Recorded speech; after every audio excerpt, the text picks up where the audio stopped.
셋. 안녕하세요. 안녕하세요. 성재입니다. 최선우입니다. 가정예배 5일차 도전. 네, 이슈가 있었죠. 사실 두 번째입니다.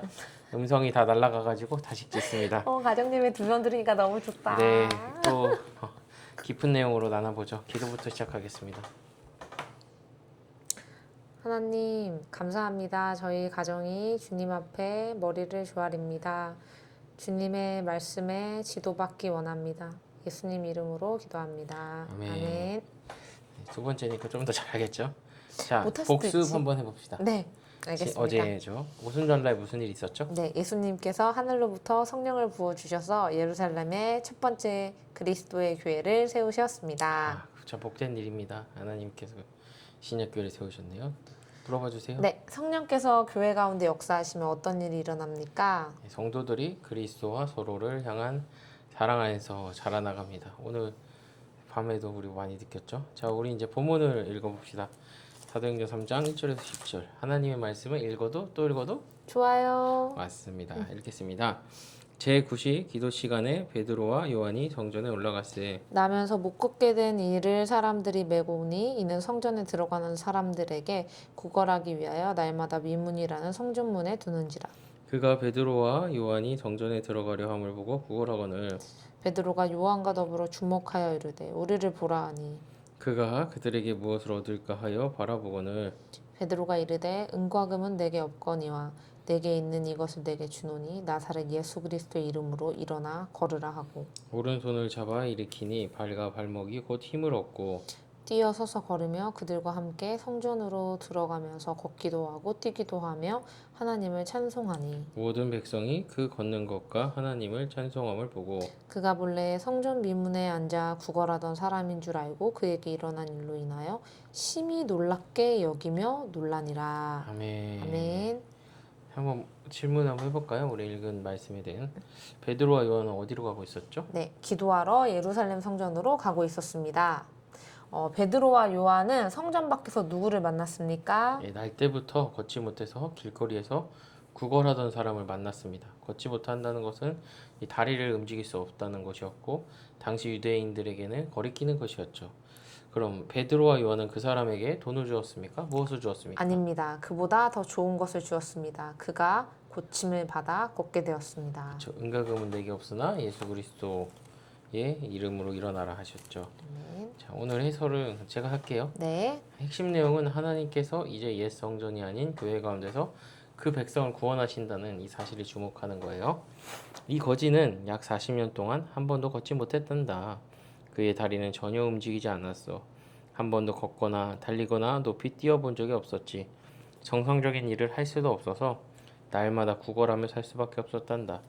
또 유대인들은 다리를 쓰지 못하는 사람은 부정하다고 여겼기 때문에 성전 안에도 들어갈 수 없어서 그는 늘 성전 문 밖에 앉아 있었어. 옛 언약 아래에서 하나님은 성전에 자기 이름을 두시고 그곳에서 자기 백성을 구원하시겠다고 약속하셨어.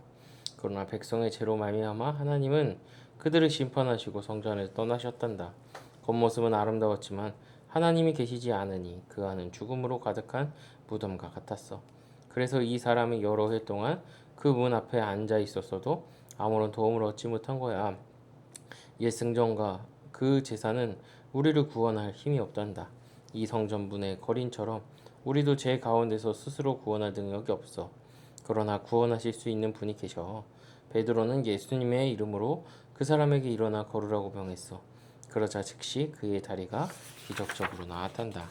이 일은 하나님이 죄 가운데 무력한 우리에게 어떻게 찾아오시는지 보여주는 장면이야. 복음은 우리가 스스로 할 수 없는 일을 하라고 곧 죄를 버리고 예수님께 나아오라고 우리를 부른단다. 우리는 이 사람이 스스로 걸을 수 없었던 것처럼 스스로 회개하고 믿을 능력이 없어. 그러나 예수님의 이름에는 능력이 있단다. 하나님의 이름은 더 이상 옛 성전에 머물지 않고 예수 그리스도 안에서 모인 새 백성 위에 놓였어. 하나님은 오늘도 교회 가운데 임재하셔서 부활의 능력으로 죄인을 구원하고 계시는다. 아멘. 해설된 내용을 우리가 한번 풀어봅시다. 이 사람은 성전에 그렇게 가까이 있었는데도 왜 아무 도움을 얻지 못했습니까? 하나님이 한때 성전에 계셨지만 심판 가운데 떠나셨기 때문입니다. 사도행전 3장부터 하나님이 옛 성전을 버리시고 이제는 예수님 안에서 모인 교회 가운데 구원으로 임재하심을 보여줍니다. 그렇죠.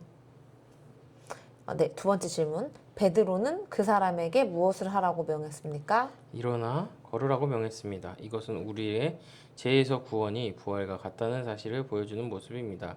예수님은 죄로 들어온 저주를 깨뜨리고 새 창조를 이루고 계십니다. 자, 베드로는 누구의 이름으로 그 사람을 고쳤습니까? 예수 그리스도의 이름입니다. 하나님의 이름은 한때 옛 성전에 있었지만 이제는 교회 지도자들의 입술 위에 있었습니다. 오직 예수님만이 죄와 그 저주에서 구원하시며 예수님의 백성이 세상에 그분을 전할 때 구원이 이루어집니다. 아멘. 저는 또 다시 한번 보니까 적용이 조금 달라지는 부분이 있네요. 이 그 날 때부터 안진뱅이가 구원함 받을 그런 이제 그 구원함이 없는 하나님이 떠난 성전에서 이 치료받기를 이렇게 소망하다가 참된 예수님의 제자들을 만나서 구원함을 받았잖아요. 우리도 이 복음을 알고 하나님을 안다고 하는데 우리를 구원하시고 구해내시고 인도하실 그 하나님 자체를 소망한다기보다는 이 격가지들을 좀 많이 쫓는 게 아닌가 이런 생각을 좀 하게 됐습니다. 네. 좋습니다. 저는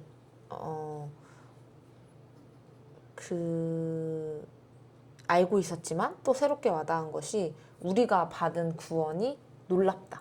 아멘. 그냥 단순히 조금 어디 이렇게 긁혔는데 이게 괜찮아졌어요가 아니라 이 안진뱅이 표현이 좀 그런가요? 이렇게 다리를 아예 쓸 수 없었던 사람이 걷게 되는 것처럼 우리가 구원을 받았다는 것이 진짜 놀라운 사건이다.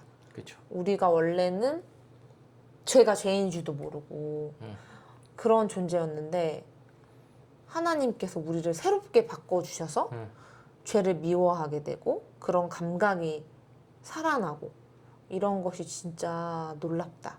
그 구원의 능력이 되게 크다는 것이 오늘 안진뱅이가 이렇게 다시 걷게 된 사건을 통해서 그만큼 우리의 변화가 새롭다는 것을 좀 생각해 보게 됐습니다. 그렇죠. 일으키신 하나님의 은혜를 따라서 더욱더 힘차게 성도의 길을 걸어가는 우리가 됐으면 좋겠네요. 그러면 제가 마무리 기도하고 마치도록 하겠습니다. 오늘의 기도는 우리 자녀들이 그리스도의 부활의 능력을 경험해서 새 생명으로 일으켜지게 해주시기를 기도하는 것입니다. 기도하겠습니다. 사랑의 하나님, 오늘도 이 밤에 2번 말씀 보게 해주셔서 감사합니다. 참 하나님의 말씀은 읽으면 읽을수록 신기하고 또 그 안에 깊은 또 다른 측면의 은혜를 바라보게 하는 것 같습니다. 하나님, 우리의 다음 세대들이 이제 여름에 하나님 허락하신 은혜 가운데서 수련회로 성경학교로 하나님을 찾는 시간이 기다리고 있습니다. 그 가운데 은혜를 더하여 주셔서 안진뱅이가 걷지 못하던 자가 일으킴을 받아서 걷게 된 것처럼 영원히 죽어있던 자들이 소생케 되는 은혜 더하여 주시옵소서. 그 복된 하나님의 은혜 사역 가운데 저희를 도구로 사용하여 주시옵소서. 오늘 하루의 삶도 하나님 감사했고 이제 허락하실 내일의 삶 가운데도 은혜로 함께하여 주시옵소서. 이 모든 말씀 우리 주 예수 그리스도로 기도드립니다. 아멘. 아멘. 가정예배 5일차를 허락하시 그리고 마치게 하신 하나님께 영광의 박수. 감사합니다. 감사합니다.